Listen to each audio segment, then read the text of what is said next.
Friends, there is a power within you, a creative force that is waiting to be directed. It is not about begging life for what you want. It is not about hoping or wishing or waiting for permission. It is about something far more profound and far more certain. It is about the principle of acting as if.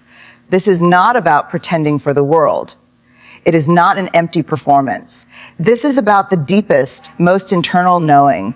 It is about shifting the very foundation of your being from a state of wanting to a state of having. When you change your state of being, the world around you has no choice but to rearrange itself to match that state. Think of your desire. Now ask yourself, who would I be if I had it right now? How would I walk? How would I breathe? What would I know to be true about myself and my life? Find that feeling. That is the feeling of the wish fulfilled. That is the state to inhabit. Life is a mirror. It can only reflect back to you what you are first convinced of within yourself. If you feel lack, life delivers lack. If you feel abundance, life delivers abundance. If you feel gratitude for what you already have, as if your desire is already yours, life has no option but to deliver the reality that corresponds to that feeling. So you must live from the end. Assume the feeling of your wish fulfilled. Do this in your quiet moments, in your imagination. Feel the reality of it so completely that it becomes your secret truth. Carry that tone of reality with you throughout your day.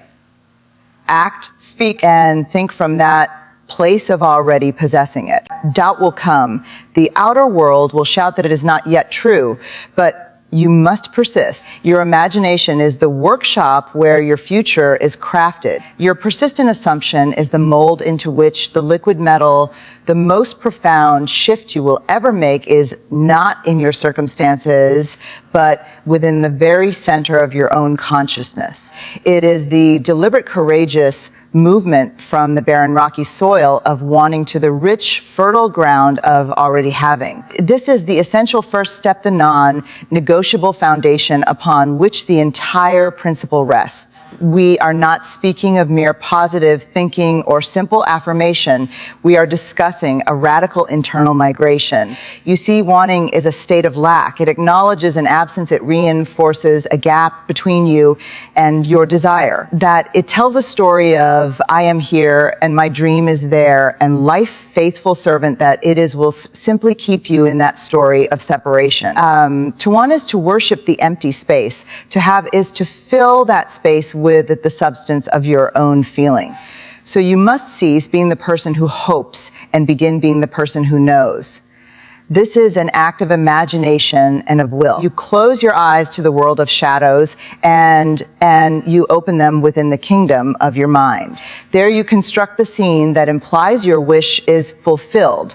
Perhaps you feel the firm handshake of a new partner celebrating your success. You hear the joyful laughter in a home that is truly yours. You sense the profound peace and security of a debt-free life. You do not just visualize these moments, you step into them. You allow the sensations to wash over you, the emotions to lift you. You let the relief, the joy, the gratitude become your present moment experience. This is the feeling of the wish fulfilled. This feeling is not the reward for a future event, it is the cause of it. You then carry this tone, this knowing with you as you move through your day. You wear it like an invisible garment. When doubts arise as the old world shouts its contradictions, you do not argue, you simply return to that inner knowing. You act from it. You make decisions from that place of already possessing the solution. You speak from that place of already enjoying the harmony. This is not deception, it is creation. You are becoming the person for whom your desire is a natural fact. Life is then faced with a beautiful and immutable dilemma. It perceives you in this new state. It sees you already whole, already prosperous, already loved. And because life is a mirror, it has no choice but to rearrange the particles of your existence to reflect back to you exactly what you have become within. The bridge of incidents forms. Unexpected opportunities appear. People are moved to act in your favor. The world conspires to support your inner truth. The shift from wanting to having is therefore the act of planting the seed in the invisible realm. You do not plant a seed and then dig it up to see if it is growing. You plant it and you know in the quiet confidence of a gardener that the laws of nature are at work. You know the harvest is inevitable. So you water it with your continued feeling of satisfaction. You protect it from the frost of your old doubts. And you wait in joyful certainty for the day it breaks through the soil of your reality for all to see. The universe operates on a principle of perfect correspondence. It is a mirror, not a negotiator. This is not a poetic metaphor, but a fundamental law of your experience. The world you perceive outside of yourself is not a solid, fixed reality that imposes itself upon you. Rather, it is a fluid, ever-moving projection of the assumptions and beliefs you hold you within. Every condition, every circumstance, every relationship you encounter is a precise reflection of the dominant state of consciousness you have been inhabiting. You are not a passive observer of a random world. You are the active projector of a personalized reality. Life delivers to you not what you intellectually wish for in fleeting moments, but what you deeply, consistently feel to be true about yourself and your place in existence. If your internal dialogue is one of scarcity, if your most familiar feeling is that of struggle and limitation, then the mirror of life has no other material with which to work. It will faithfully show you a world of closed doors, missed chances, and insufficient resources. It reflects the state you have chosen to dwell within. Conversely, when you change the inner image, the outer world must eventually conform. This is where your true power lies. You are not trying to change the reflection by polishing the mirror. You are changing the object being reflected. When you assume a new feeling, when you convince yourself of a new truth in your imagination, you have in that moment altered the fundamental source material. You have placed a new object before the glass. At first, the old reflection may linger. It is like the persistence of an image on a screen after the projector slide has been changed. The light of the old assumption is still fading, but you must persist in your new assumption. You must live from the end result in your imagination, and that new feeling becomes your natural state. You walk through your day feeling grateful for abundance before you see the money. You feel the harmony of a loving relationship before the person appears. You embody the confidence of successes before the opportunity manifests. And the mirror, being utterly neutral and obedient, begins to reorganize the light and shadow of your life. It has no option. It can only show you what you are presenting to it. People will begin to act differently toward you, for they are part of the reflection. Circumstances will shift, often in seemingly illogical or miraculous ways, to align with your new internal state. The bridge of incidents will form, not because the world has taken pity on you, but because you have issued a new command by becoming a new person. The world is always saying yes to you. It is always agreeing with your most dominant conviction. Your task is not to be the mirror for a better reflection. Your task is to change your own face. Assume the nobility, the peace, the joy, the fulfillment you seek. Feel it until it is your truth. Then, with the absolute certainty of a natural law, the mirror of life will have no choice but to deliver a world that proves you right.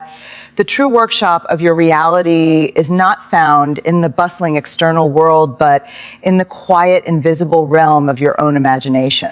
This is where creation begins. To assume the feeling of your wish fulfilled is the most important creative act you will ever undertake. It is the deliberate planting of a seed in the fertile soil of consciousness. This is not a passive daydream nor a fleeting fantasy of something you might one day acquire. It is an active, disciplined, and sensory-rich occupation of a desired state of being. You must close the door on the outer world for a moment and enter the inner theater of your mind. There you direct the scene. You are not a spectator in this theater. You are the star actor and the sole audience. You construct a simple, quiet moment that would naturally follow the fulfillment of your desire. The key is to feel the reality of the scene so profoundly that it stirs a corresponding emotion within you. You do not visualize a winning lottery ticket. You feel the overwhelming relief and security of having all your financial needs met. You do not merely picture a face. You feel the warmth, the deep connection, the settled joy of being in a loving relationship. You do not just see a job title. You feel the confidence, the authority, the satisfaction of contributing your gifts. This feeling is the substance of things hoped for. It is the proof of the reality not yet visible to the physical senses. You must lose yourself in the feeling until the external world fades into insignificance. The image in your mind must feel more real, more tangible, more true than the empty chair, the silent phone, or the bank statement before you. You bathe in this feeling until it saturates your entire being. You allow it to alter your very breath and your posture. This act imbues your desire with life. A desire without this feeling of fulfillment is just a wish, a ghost of a thought with no power to take form. But when you assume the feeling, you give it substance, you nourish it with the only currency that reality recognizes, which is your own conscious awareness. You are literally becoming the person for whom your dream is already a fact. This daily practice, this mental dwelling, in the end rewires your subconscious mind. It convinces the deeper aspects of yourself of a new truth. And once your subconscious is persuaded, it goes to work as a faithful servant. It orchestrates your thoughts, your impulses, and your actions in alignment with this new conviction. It begins to draw from the infinite possibilities of the life, the exact circumstances necessary to clothe your inner assumption in outer form. The feeling is the magnet and life is the iron filings.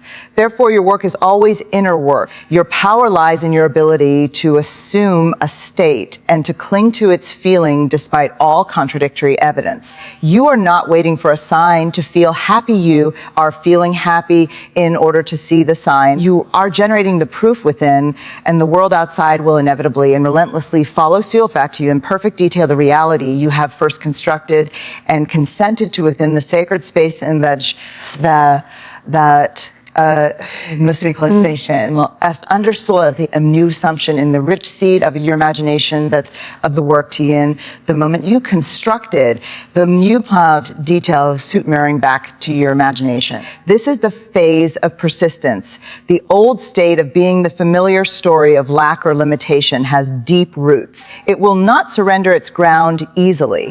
That the outer world, which is merely the solidified echo of your past assumptions, will continue to present its testimony. It will show you the empty space, the unanswered call, the unchanging circumstance. This is not a sign of failure. It is the final argument of a fading reality. Your task in this moment is not to fight the shadows on the wall, but to remain steadfastly focused on the new light you have ignited within. Persisting in your assumption is the active act of nurturing that delicate seedling. It is your continued conviction that commands the unseen forces into motion. You must wear your new assumption like a sovereign wears a robe, not as a costume for a play, but as the natural and rightful garment of your being. When doubt whispers its cold logic, you do not engage in a debate. You simply turn your inner ear back to the feeling of fulfillment. You recall the sensory vividness of your imagined scene, the emotional tone of your wish fulfilled. You return to that state as a mental home base. This repetition is not empty, it is powerful. It is the hammer and chisel that slowly, patiently breaks the old mold of your identity so the new one can be formed. You walk through your day mentally carrying the finished reality. You make decisions from that place. If you have assumed the feeling of financial abundance, you may find a new generosity in your spirit, a relaxation about money that was not there before. If you have assumed the feeling of vibrant health, you move your body with a new sense of gratitude and vitality. This is how you live from the end. You are scripting the inner narrative of the person who has already received the promise. This persistent assumption does something miraculous. It begins to alter your subconscious mind. The subconscious is the architect of your habitual world. Once it accepts your new assumption as fact, it goes to work. It orchestrates your intuitive impulses. It guides your conversations. It attracts the necessary people and opportunities. It builds behind the scenes the bridge of incidents that will lead you physically to your destination. Your unwavering conviction is the only instruction it needs. You must understand that persistence is faith in action. It is the proof that you truly believe in the reality of your assumption. If you abandon it at the first sign of contradiction, you are merely entertaining a fantasy. But when you hold to it through night, you demonstrate a knowledge that transcends the senses. You are saying to the universe, I have chosen my state and I will not be moved. This unwavering stance creates a psychological vacuum. Life abhors a vacuum between your inner truth and your outer experience.